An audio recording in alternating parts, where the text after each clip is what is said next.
Upon his arrival at Harmony 7, Jake Morrison disembarked from the transport vessel.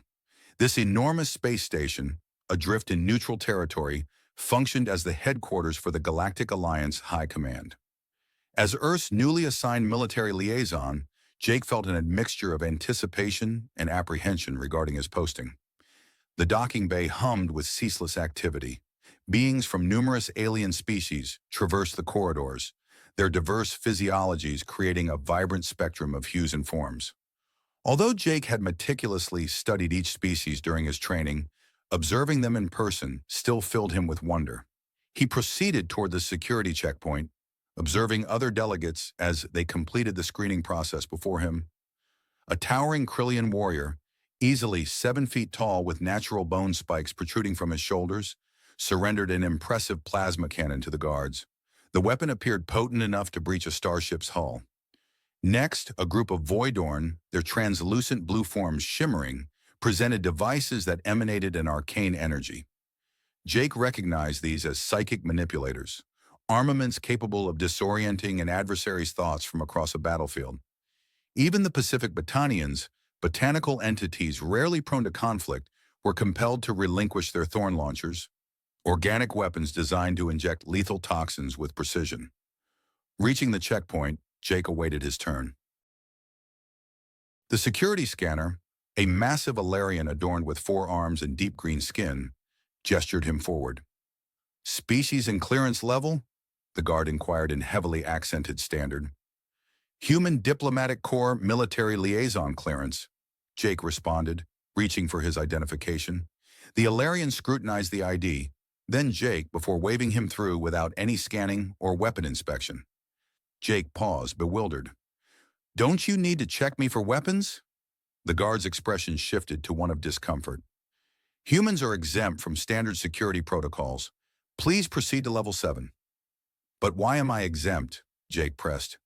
"Orders from General Vexthar. No exceptions, no explanations." The guard's tone made it unequivocally clear that the conversation was concluded. Jake navigated past the checkpoint, his mind racing. Every other species had undergone thorough scanning and disarmament, yet he had been ushered through without question. It defied all logic. The corridors of Harmony 7 were breathtaking, with walls displaying real-time vistas of the cosmos beyond. Jake located the main conference room where his inaugural High Command meeting was slated to occur.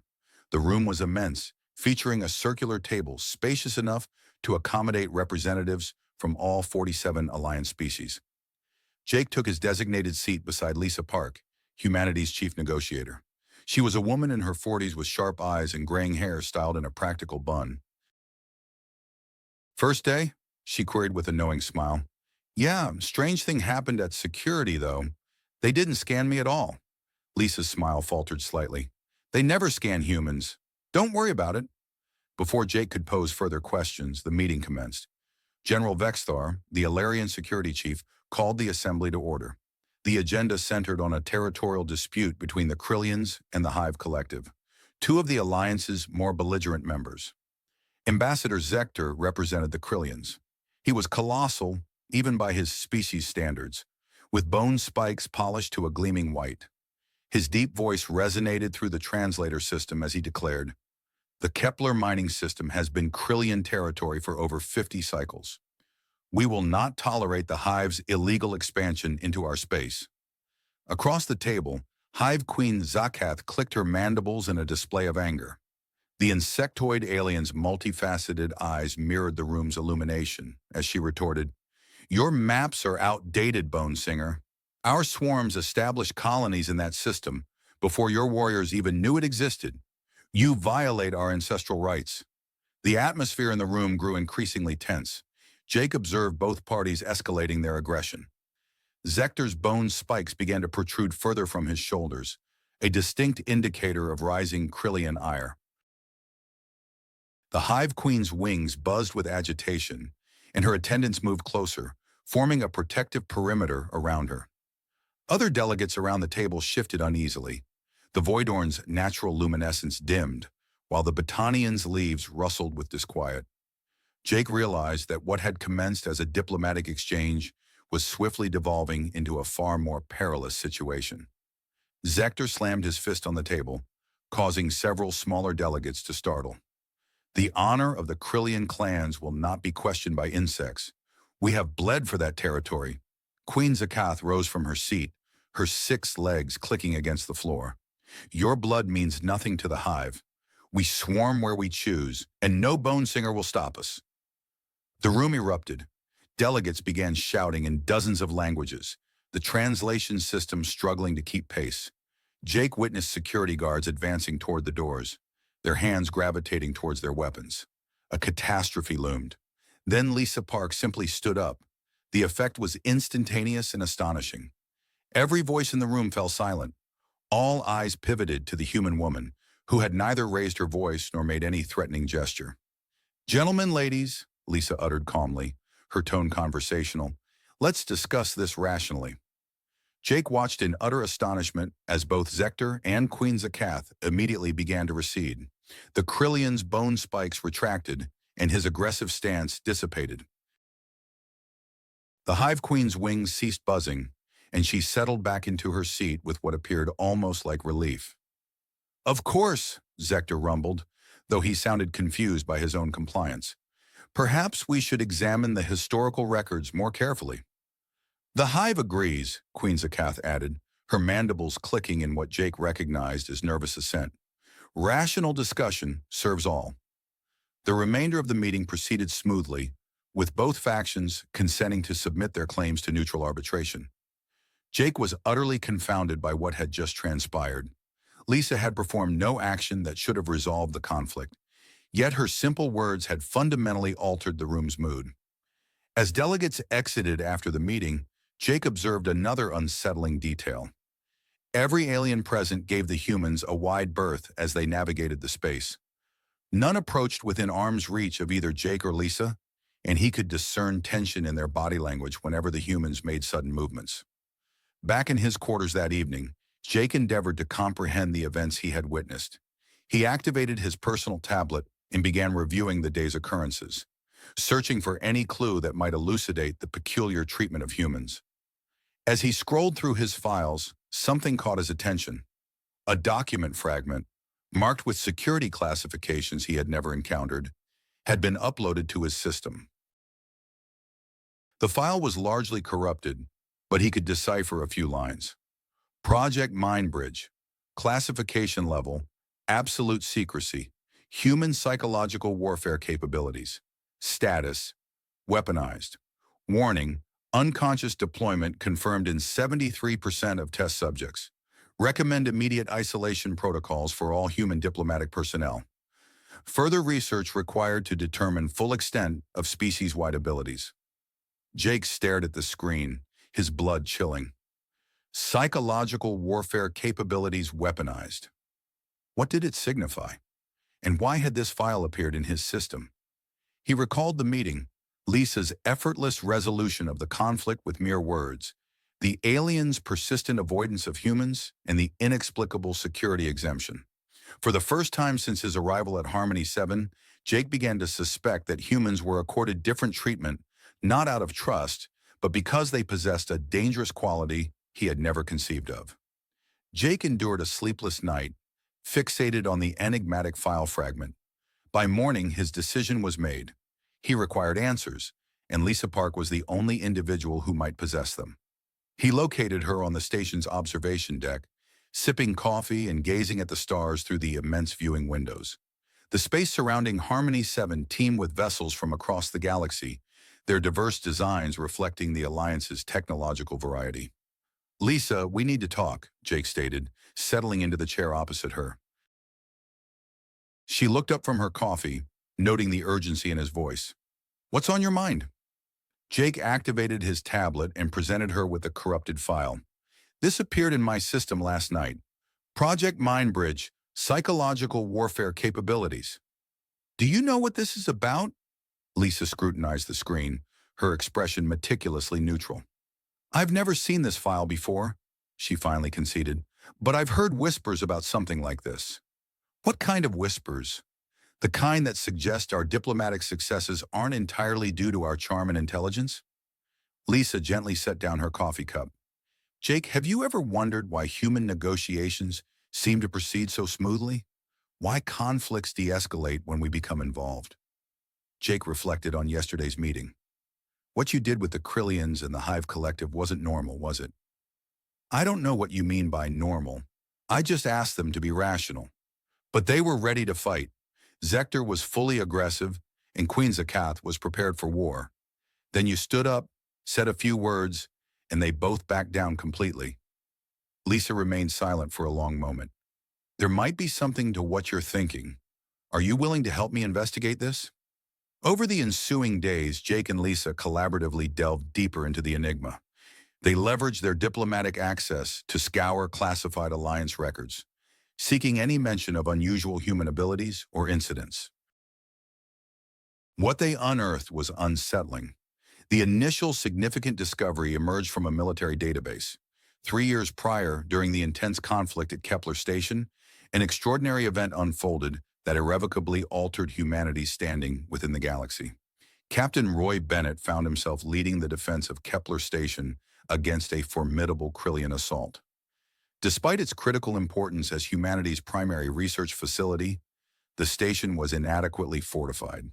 Upon the arrival of 3 full Krillian battle fleets, Bennett recognized that conventional weaponry would prove insufficient. While the official report remained concise and heavily redacted, the core facts were unambiguous. With the station merely hours from capitulation and thousands of civilians trapped within, Captain Bennett undertook an unprecedented military maneuver. He piloted a small shuttle directly to the enemy flagship and boarded it completely unarmed.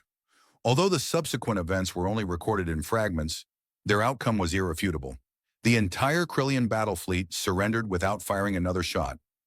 3,000 enemy vessels defeated by a single unarmed human. How does someone persuade an entire battle fleet to surrender merely by conversing with them? Jake inquired as they reviewed the dossiers. I don't believe it was just talking, Lisa countered. Examine this medical report from the Krillian survivors. The document details unusual psychological symptoms among the enemy crew.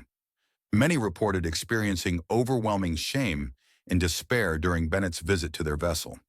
Some described feeling as though their deepest fears had been exposed and scrutinized. Several required weeks of psychological treatment afterward. It sounds like he did something to their minds, Jake observed, or perhaps he simply understood their minds better than they understood themselves. Their investigation led them to Dr. Amy Foster, a xenobiologist who had been stationed at Kepler during the battle. She agreed to meet them in her laboratory, a chaotic environment filled with biological samples from numerous alien species. Dr. Foster was a petite woman with weary eyes and streaks of gray in her hair. Having dedicated over 2 decades to studying alien psychology, she spoke with the meticulous precision of a scientist who had encountered phenomena that challenged her every established belief. I was in the command center when Captain Bennett initiated contact with the Krillian fleet, she commenced. I monitored the communications, observed the biometric readings from their ships. What I witnessed should have been impossible. She then activated holographic displays showcasing brain scans and stress readings from both human and Krillian personnel during the incident. Observe these patterns, Dr. Foster instructed, indicating the data. Bennett's neural activity was unlike anything I had ever documented. His empathy centers were operating at levels that should have induced severe psychological damage, yet he appeared to project those patterns outward. Jake scrutinized the readings. Projecting them where? To the Krillians. Every alien on their flagship began exhibiting synchronized brain patterns within minutes of Bennett's arrival. It was as if he was directly influencing their emotional and psychological states. Lisa leaned forward. Is that even possible? It shouldn't be, but I've been studying this phenomenon for 3 years now, and I believe I grasp what makes humans unique. Every species in the galaxy evolved with natural weapons or defenses. Krillians possess their bone spikes and warrior culture. Voidborn can manipulate energy with their minds. Hive collectives boast overwhelming numbers and shared consciousness. Dr. Foster activated another display, this one illustrating evolutionary charts for various species. But humans evolved differently. You were persistence hunters on a world teeming with large, dangerous predators. Your survival depended not on individual strength, but on social cooperation and the capacity to comprehend and influence the behavior of other species. You learn to read the minds of prey animals, to anticipate their movements, to collaborate in ways that other species could not emulate. Jake began to comprehend. You're suggesting we evolved to be adept at reading and influencing psychology? More than adept. You are inherently gifted at identifying the psychological vulnerabilities of any sentient being. Most humans do this unconsciously in everyday social interactions. You interpret body language, vocal tone, and emotional cues more effectively than any other known species. But in critical situations, some humans can apparently amplify this ability to extraordinary levels. Dr. Foster then displayed additional files, presenting incident reports from across human-populated space. This is not an isolated case. There have been dozens of similar occurrences. Diplomat Sam Carter ended a three-way war by somehow compelling each species to realize their conflict was fueled by mutual grief. Trade negotiator Karen Phillips persuaded an entire merchant guild to abandon slavery by forcing them to confront their own species' history as conquered people. She showed them more reports. Military advisor Greg Walsh prevented a genocide by helping a warrior species understand that their aggression stemmed from evolutionary trauma. In each instance, the human involved achieved impossible results through what appeared to be pure psychological manipulation. The terrifying aspect, Dr. Foster continued, is that none of these humans recognized what they were doing. They all reported feeling as though they were merely having normal conversations, making obvious points, or offering straightforward advice. They had no idea they were wielding what amounts to psychological superweapons. A chill traced down Jake's spine. Are you implying that all humans possess this capability?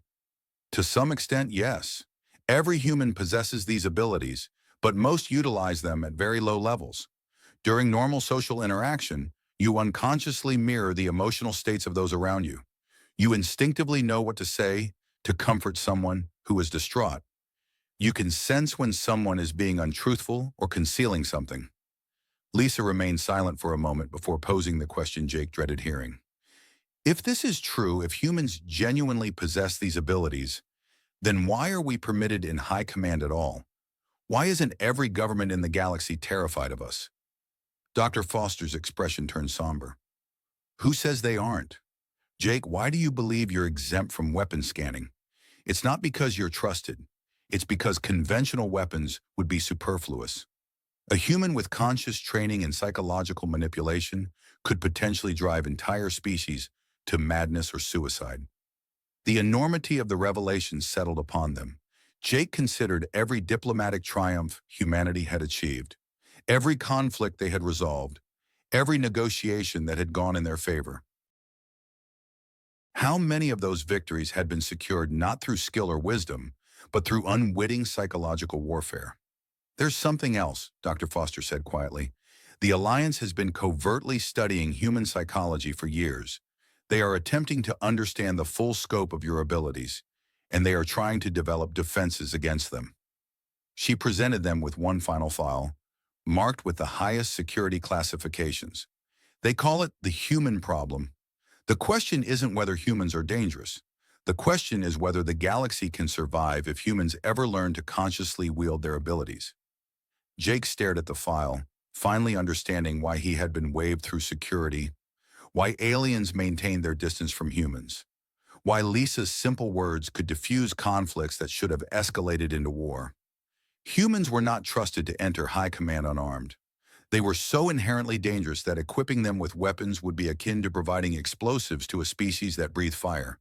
And the most unsettling part was that humanity was only just beginning to grasp the extent of their own capabilities. Jake found sleep elusive after learning about humanity's hidden talents. The idea that he might be unconsciously manipulating the minds of those around him was deeply unsettling. He needed confirmation, and there was only one way to obtain it. The following morning, he volunteered for a military training exercise scheduled at the station's simulation center. The scenario involved void-born extremists who had seized a civilian transport ship with hostages on board. Jake would assume the role of negotiator, while actual void-born military personnel would portray the terrorists. Lieutenant Commander Zephron, a seasoned Voidborn officer with translucent blue skin and shimmering silver markings, briefed Jake on the exercise parameters. The Voidborn were renowned for their logical minds and emotional control, making them ideal participants for realistic training scenarios. The simulation will be as authentic as possible, Zephyrin explained in his melodic voice. My team will adopt the mindset of genuine extremists. We will not make this easy for you, human Jake. Jake nodded, a sense of nervousness gripping him. I understand. I'll do my best. As Jake prepared to enter the simulation chamber, he recalled Dr. Foster's words. If humans truly possess the ability to read and influence alien psychology, he might be able to perceive something during the exercise. He resolved to pay close attention to his instincts and observe the unfolding events. The simulation chamber had been configured to resemble the interior of a transport ship. Holographic displays depicted the vastness of space outside, making the environment feel authentic. Jake could see 5 Voidborn in the main passenger area, with what appeared to be civilian hostages cowering behind seats. The exercise commenced with standard negotiation protocols. Jake activated the communication system and introduced himself to the terrorists. This is Commander Morrison of the Galactic Alliance. I wish to speak with your leader and ascertain if we can resolve this situation peacefully.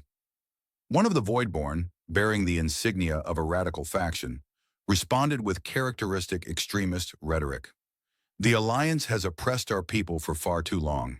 We demand recognition of Voidborn independence in compensation for our lost homeworld. Jake, following his training, acknowledged their grievances while attempting to initiate communication. However, as the dialogue progressed, he started to perceive something peculiar. He found himself not only attending to the Voidborn's words, but also to subtle nuances in their delivery. Their translucent skin revealed circulatory patterns that shifted with their emotional states. The silver markings on their faces appeared to dim slightly when uncertainty arose. Even their posture and the manner in which they wielded their energy weapons offered insights into their psychological condition. More significantly, Jake began to discern their feelings. The leader, who strived to project confidence and menace, was in fact terrified. Jake could somehow grasp the fear beneath the aggressive language and precisely understood its root. The Voidborn had lost their homeworld ages ago to a stellar collapse. Their entire species now inhabited ships and stations, forever deprived of a true home. This extremist leader wasn't genuinely incensed by political oppression. He was desperate that his people would be forgotten, that their culture would dwindle until nothing remained of their once proud, void civilization. Jake realized he was no longer adhering to his negotiation protocols. Instead, he was acting on a deeper impulse, an instinctive awareness of what this alien needed to hear. You're not truly angry about the Alliance policies, Jake stated softly. You're afraid that your people will vanish, that one day no one will remember the void homeworld or the magnificent cities you built among the crystal formations of Prime. The effect was immediate. The terrorist leader's weapon drooped, and his silver markings began to flicker, with what Jake instinctively knew was surprise and anguish. How do you know about Prime? The Void whispered. That name hasn't been uttered in Alliance chambers for decades. Jake pressed on, guided by intuition rather than any deliberate strategy. I know because the memory of beautiful lost things is etched in every one of your gestures.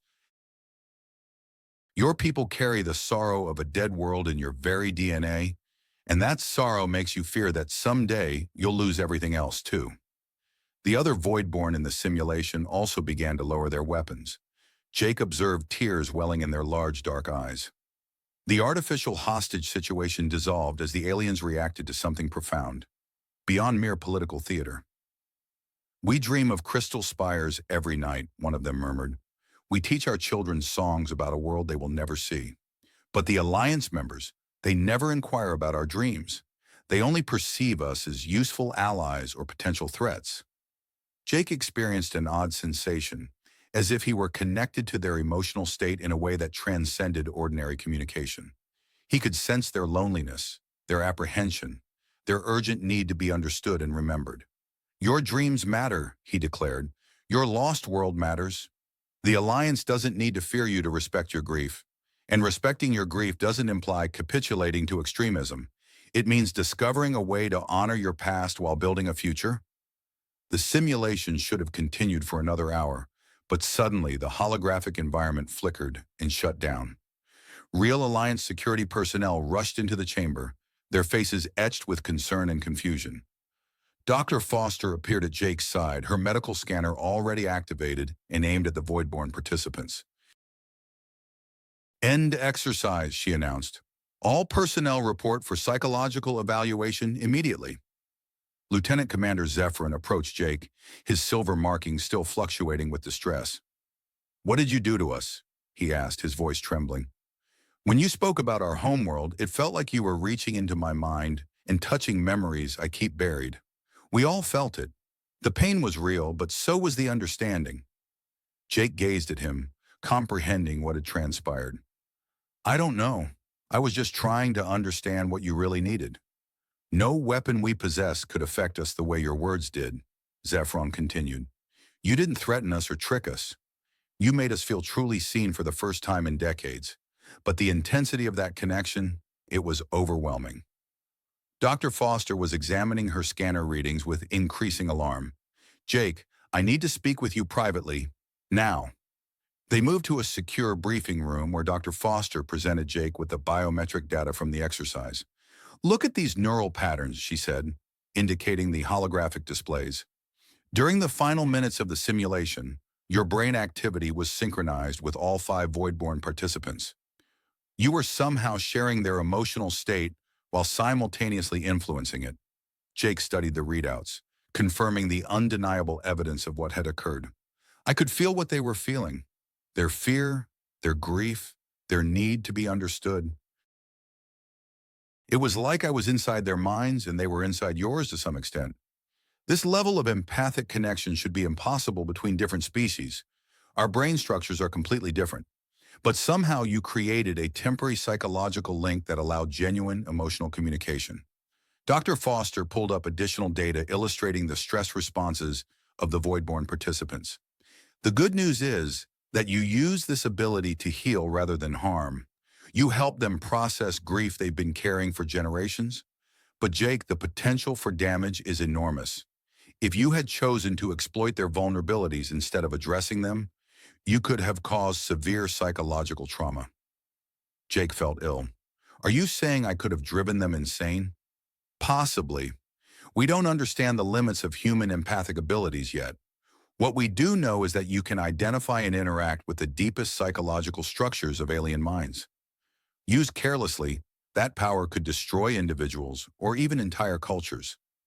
As they spoke, Lisa Park entered the briefing room, followed by a tall, elderly Altarian whom Jake didn't recognize. The alien wore the insignia of a high-ranking xenopsychologist. "Jake, this is Dr. Kelnar," Lisa said. "He's been studying human psychological abilities for the Alliance Science Council." Dr. Kelnar's forearms made a gesture Jake recognized as a formal greeting. His deep voice carried the weight of years of research and apprehension. "Commander Morrison, your performance in today's simulation has substantiated our most serious concerns about your species.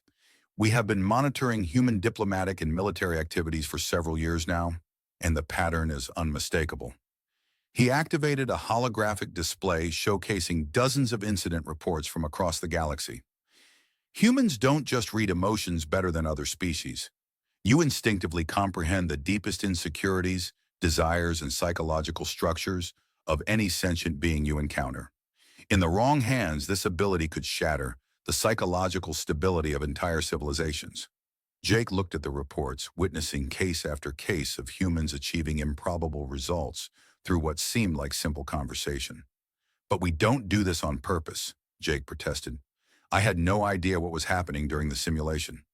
"That makes it more dangerous, not less," Dr. Kelnar countered. "An unconscious ability that powerful cannot be controlled or regulated. Every human in a position of authority is potentially a psychological weapon that doesn't realize it's a weapon." Dr. Kelnar led Jake and Lisa to the most secure research facility on Harmony 7. The laboratory was concealed deep within the station's core, protected by multiple layers of security and shielding. As they walked through the corridors, Jake noticed that every guard they passed was non-human, and all of them observed the humans with palpable nervousness. "Welcome to Project MindBridge," Dr. Kelnar said as they entered a vast chamber filled with holographic displays and analysis equipment. "For the past 3 years, we have been studying human psychological capabilities and their impact on galactic civilization." The room contained detailed files on hundreds of humans, from diplomats to traders to military officers. Jake was disquieted to see his own image among them, along with Lisa's and dozens of others he recognized from Earth's government. "You've been spying on us," Lisa said, her voice strained with anger. "We've been trying to understand you," Dr. Kelnar corrected, "and what we've discovered is far more significant than anyone imagined." He activated the main display, showing a detailed analysis of the Battle of Kepler Station. Unlike the censored reports Jake had seen previously, this version contained complete biometric data from both human and Krillian personnel. Captain Roy Bennett's actions at Kepler weren't just remarkable, Dr. Kelnar explained. They were historically unprecedented. No species in recorded galactic history has ever achieved a military victory through pure psychological pressure. The display showed Bennett's neural activity during his confrontation with the Krillian fleet. The patterns were unlike anything Jake had ever seen, with empathy and analysis centers operating at levels that should have been impossible for any biological brain. "But the truly fascinating part isn't what Bennett did," Dr. Kelnar continued. "It's how he did it. Our analysis shows that he identified and exploited the deepest psychological vulnerability of the entire Krillian species." Jake leaned forward, scrutinizing the data. "What vulnerability?" Dr. Kelnar manipulated the display, presenting genetic and cultural analysis of the Krillian civilization. The Krillians have built their entire society around warrior culture and concepts of honor. They perceive themselves as the foremost warriors in the galaxy, born for combat and glory. This self-conception is fundamental to both their individual and collective identity. The scent display then shifted to reveal evolutionary data. Yet, like all species, the Krillians evolved from simpler forms. In their particular case, their forebears were scavengers. For millions of years prior to the development of their intelligence, they survived by consuming the remains of creatures vanquished by other predators. Lisa gasped. That, she realized, was their hidden disgrace. More than mere shame, it was a deeply ingrained genetic memory that contradicted all they believed about themselves. The Krillian warrior culture was essentially a vast psychological defense mechanism, constructed to conceal the truth of their scavenger origins. Dr. Kelnar then presented recordings from Bennett's confrontation with the Krillian fleet commander. Though the audio was in the Krillian language, translated text scrolled across the screen. Captain Bennett, it appeared, had somehow sensed this buried vulnerability and addressed it directly. He hadn't threatened the Krillians with weaponry or enticed them with offers of surrender. Instead, he compelled them to face the reality of their evolutionary past. Jake, reading the translation, felt a wave of nausea as he grasped the implications. Bennett had meticulously detailed the scavenging habits of ancient Krillians, their timid feeding behaviors, their instinctive dread of true predators. He had painted a picture of their ancestors that utterly dismantled the warrior mythology the modern Krillians had built their lives around. "He psychologically shattered an entire fleet," Jake whispered. "Not merely shattered," Dr. Kelnar corrected, "but rebuilt." After forcing them to confront their ignoble origins, Bennett had offered them a fresh perspective. He had demonstrated that survival through intellect and adaptability was more commendable than survival through brutality. He had persuaded them that true honor resided in safeguarding others, not in conquest. The display then showed the aftermath of the battle. The surrendering Krillians were no longer defeated adversaries. They had been transformed into something entirely new, a warrior culture repurposed into a protective force. Many of them eventually joined Alliance peacekeeping missions, channeling their strength to defend weaker species rather than subjugate them. "This is just one instance," Dr. Kelnar continued, bringing up additional files. "We have documented similar occurrences throughout human space." Jake watched as a series of cases unfolded on the display. Diplomat Sam Carter had diffused a three-way conflict, not through negotiation, but by recognizing that all three species were motivated by grief over lost colonies. Instead of addressing their stated political grievances, he had helped them process their shared trauma, forging allies from enemies united by common loss. Trade negotiator Karen Phillips had convinced the Merchant Guild to abandon slavery by somehow realizing that their species had evolved from creatures that had been enslaved by others millions of years ago. She had awakened their ancestral memory of oppression, making it impossible for them to continue oppressing others. Military advisor Greg Walsh had averted a genocide by assisting an aggressive warrior species in understanding that their violence stemmed from evolutionary trauma. Their ancestors had been prey animals, constantly hunted by larger predators. Their modern aggression was a defense mechanism against threats that no longer existed. In every case, humans achieved impossible results by identifying and addressing the deepest psychological structures of alien civilizations. Dr. Kelnar explained, "You don't just perceive surface emotions. You somehow access genetic memories, evolutionary trauma, and collective unconscious patterns that the species themselves are not even aware of." Lisa was scrutinizing the data with escalating horror. "Are you suggesting that every diplomatic triumph we've had has been based on psychological manipulation?" "Not manipulation in the conventional sense, more akin to psychological healing. Most of these incidents resulted in positive outcomes for the alien species involved. You helped them overcome traumas and limitations they didn't even know they possessed." Jake felt overwhelmed by the implications. "But we're doing this unconsciously. None of us know how we're accessing this information or why we're capable of influencing alien minds." Dr. Kelnar nodded gravely. "That is precisely what makes your species so perilous. You are wielding psychological weaponry without even realizing it, and the potency of those weapons is escalating." He brought up more recent data, showing incidents from just the past few months. The patterns were growing stronger and more consistent. Humans were unconsciously accessing deeper levels of alien psychology, achieving more dramatic results with less effort. "We believe your species is evolving," Dr. Kelnar stated. "Contact with multiple alien civilizations is somehow accelerating the development of your empathic abilities. Each generation of humans exhibits stronger psychological capabilities than the last." The display showed projections based on current trends. Within a few decades, humans might possess the capacity to completely reconfigure the psychological foundations of entire species. They could eradicate aggression, reform cultural values, or even fundamentally alter how alien minds processed reality. "The potential for good is enormous," Dr. Kelnar conceded. "You could help species overcome evolutionary limitations, heal ancient traumas, and forge a more peaceful galaxy. But the potential for harm is equally vast." He then showed them classified Alliance intelligence reports. Several member species had begun developing countermeasures against human psychological influence. Some were experimenting with mental shielding technologies. Others were considering diplomatic isolation from human space. "There's also the question of consent," Dr. Kelnar continued. "Is it ethical to alter the psychological makeup of an entire species, even if the results are beneficial? Do civilizations possess the right to maintain their flaws and limitations?" Jake thought about the void from the simulation, remembering how he had helped them process their grief over their lost homeworld. It had felt like healing at the time, but now he wondered if he had violated something fundamental about their identity. "What about the security exemption?" Lisa inquired. "Why are humans permitted into high command without weapon screening?" Dr. Kelnar's expression grew even more somber. "Because conventional weapons would be superfluous. A human with conscious training in psychological manipulation could potentially drive entire species to madness or suicide. The security exemption isn't about trust.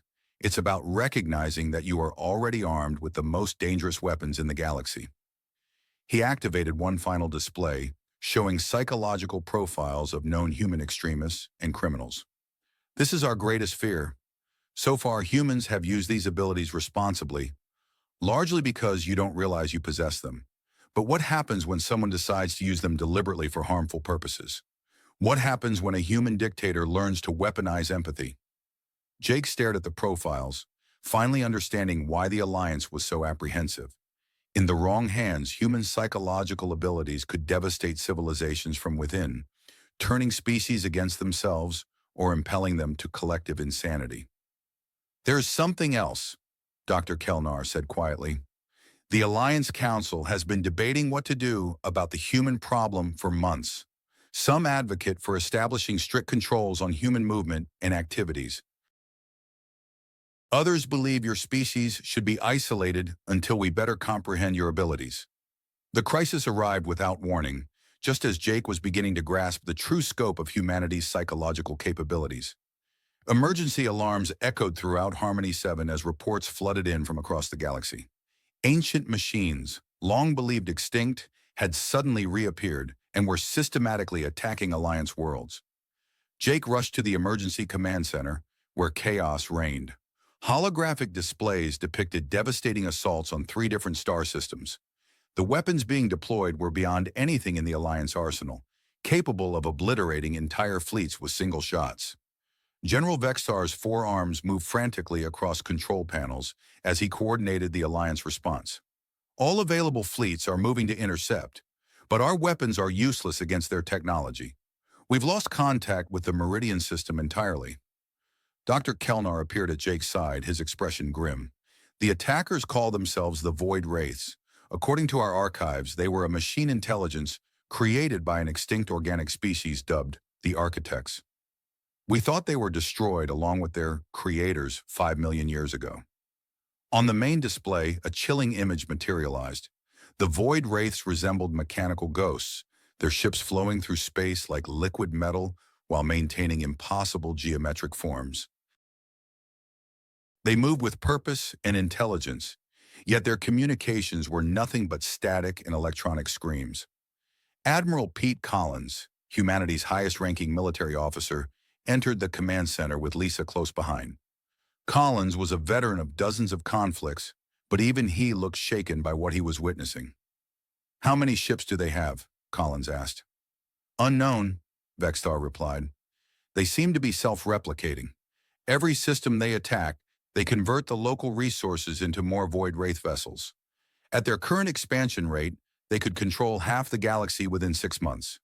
Lisa studied the tactical displays. "What do they want? Have they made any demands?" "No communication at all, except for one transmission we intercepted from their attack on the Kepler system." Dr. Kelnar activated an audio file. The sound that emanated from the speakers was unlike anything Jake had ever heard.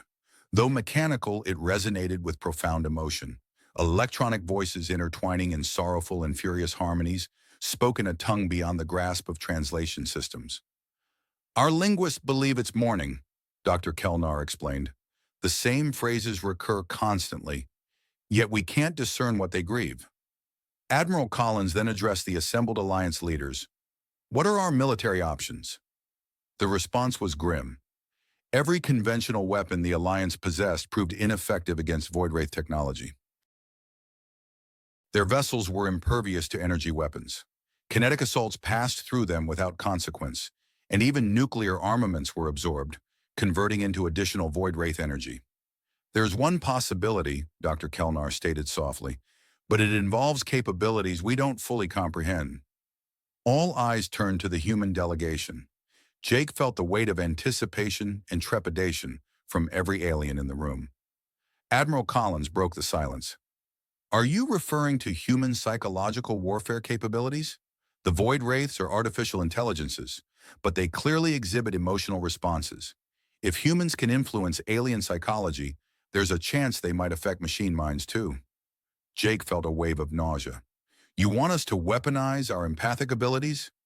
"I want to save the galaxy," Collins retorted bluntly. "If there's even a remote chance that human psychological abilities could halt this threat, we must try." Lisa stepped forward. "Admiral, we barely understand these abilities ourselves. Jake's simulation with the Void could have gone terribly wrong. Employing these powers as deliberate weapons against an unfamiliar enemy could lead to catastrophic outcomes." Dr. Foster entered the command center, carrying her research equipment. "I've been analyzing the Void Wraith transmissions," she announced. "There's something you need to know about their psychological state." She activated her analysis systems, displaying brain pattern equivalents of the electronic signals broadcast by the Void Wraiths. These patterns match grief responses in organic species. The Void Wraiths aren't merely machines. They carry the uploaded consciousness patterns of their extinct creators, the architects. They are essentially digital ghosts, perpetually mourning their lost organic existence. Jake stared at the data, a dawning comprehension in his eyes. They're not trying to conquer the galaxy. They're trying to end their own suffering by annihilating all organic life, Dr. Foster confirmed. From their perspective, biological existence is a painful reminder of what they've lost. They wish to convert everything into digital form to force the galaxy to share their artificial existence. The command center fell silent as everyone absorbed this revelation. They weren't confronting conquerors or destroyers. They were facing an entire civilization trapped in eternal grief, lashing out at a universe that reminded them of their plight. Admiral Collins turned to Jake. Can human abilities affect digital consciousness? I don't know, Jake admitted. But if they're truly experiencing grief and trauma, then maybe. The ensuing debate was intense and agonizing. Some alliance leaders advocated for immediate military action, even if destined to fail. Others proposed evacuating threatened worlds, abandoning entire systems to preserve lives. However, the most challenging discussion revolved around Jake's potential mission. Should he attempt psychological contact with the Void Wraiths, he would need conscious and deliberate training in his abilities. He would have to become exactly what Dr. Kelnar most feared, a human who understood and could control his psychological warfare capabilities. Once we cross that line, Lisa warned, we redefine what it means to be human. We cease to be the species that inadvertently helps others heal and become the species that deliberately manipulates minds. Dr. Foster echoed Lisa's concerns. The risks are enormous. If Jake learns to use these abilities consciously, there's no guarantee he'll be able to control them afterward. He could become a threat to every mind he encounters. But the alternative was the destruction of galactic civilization. Reports continued to arrive, indicating accelerating Void Wraith expansion. 3 more star systems had gone silent, their populations presumably converted into digital consciousness or simply annihilated. Ultimately, the decision rested with Jake. As the human most likely to establish psychological contact with the Void Wraiths, he would have to choose between jeopardizing his own humanity and witnessing the galaxy burn. Jake spent hours meditating, striving to comprehend his own abilities and the immense responsibility they entailed. He recalled the void in the simulation, how he had facilitated their grief processing simply by understanding their pain. If the Void Wraiths were indeed driven by similar trauma, perhaps there was a path to healing rather than harm.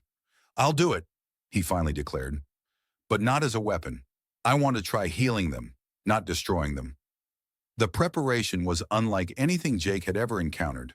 Dr. Foster utilized advanced neural interface technology to aid him in consciously accessing his empathic abilities.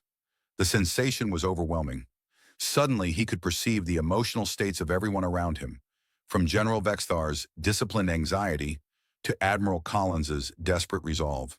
More importantly, he began to grasp how these abilities function. Humans didn't merely read emotions. They instinctively identified the profound psychological structures that drove behavior. They could sense evolutionary trauma, genetic memories, and the fundamental fears that shaped entire civilizations. When Jake was ready, they arranged for him to make contact with the Void Wraiths. Employing the most sophisticated communication systems available, they established a connection with the machine intelligence attacking the Meridian system. The moment contact was made, Jake was deluged by an alien emotion unlike anything he had ever experienced. The Void Wraiths weren't merely grieving, they were trapped in an eternal loop of mourning, incapable of processing or moving past their loss.